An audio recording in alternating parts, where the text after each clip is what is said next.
Live with us now to talk about why she's coming back on the show today and what's new with her. Hey, Dr. Phil, how are you? Good morning. How are you two? We're doing all right. So let's talk about this guest. And Liz, you want to pick up where you left off? And what ended up happening with this particular guest who thought she was pregnant with baby Jesus?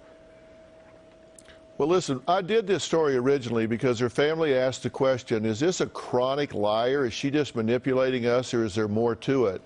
And I felt like there was more to it. And all of our guests are teaching tools, and I wanted to differentiate for people mental illness, someone that's actually delusional and believes everything they're saying, versus someone that's just a chronic liar trying to manipulate folks. And sure enough, it appeared that she was suffering from a delusional disorder, and we were able to convince her to reluctantly, but to go to treatment, and she went to a very elite treatment facility for 60 days, and they were able to get her to differentiate fantasy from reality. She realized she wasn't pregnant. She wasn't pregnant with baby Jesus.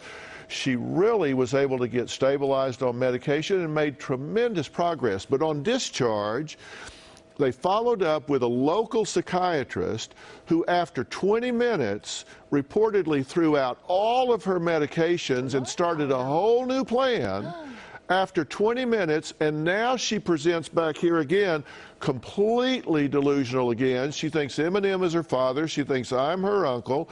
And we're faced with having to try to convince her to go back and get treatment again. And she is very resistant to that because she believes that she's fine. And this is a teaching tool. It's a cautionary tale about people understanding mental illness and how it does require treatment. And, you know, with every show, you like to take guests behind the scenes and take viewers behind the scenes with what's happening with guests. Can you give us a little insight into what does take place behind the scenes? Understand that she is of age, and so it's not where a parent can say, you're going to go do this. So it's a situation of her having to be convinced and influenced instead of directed to go get help. And because she believes herself and believes that she is okay, she's very resistant. But, you know, my philosophy is you never surrender to the disease.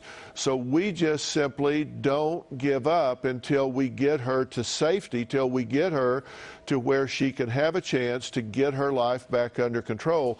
And it is an uphill battle and not an easy thing to get done. But I want people to understand that this is not something you can love people out of, you cannot reason them out of, you cannot talk them out of. Sometimes you do need professional help, and it's the only way to keep them safe, and that's why we don't ever give up until we get Haley back where she needs to be, as difficult as it is, and they're going to see that struggle today. All right, a fascinating story. If you want to watch that, it's going to be on today's show, 2 o'clock here, over on CBS 13, and it's good to see you as always. We miss you. Come back to Sacramento again soon. Hope to do it. Thank you so much. Thanks very much. 2 o'clock over on CBS 13.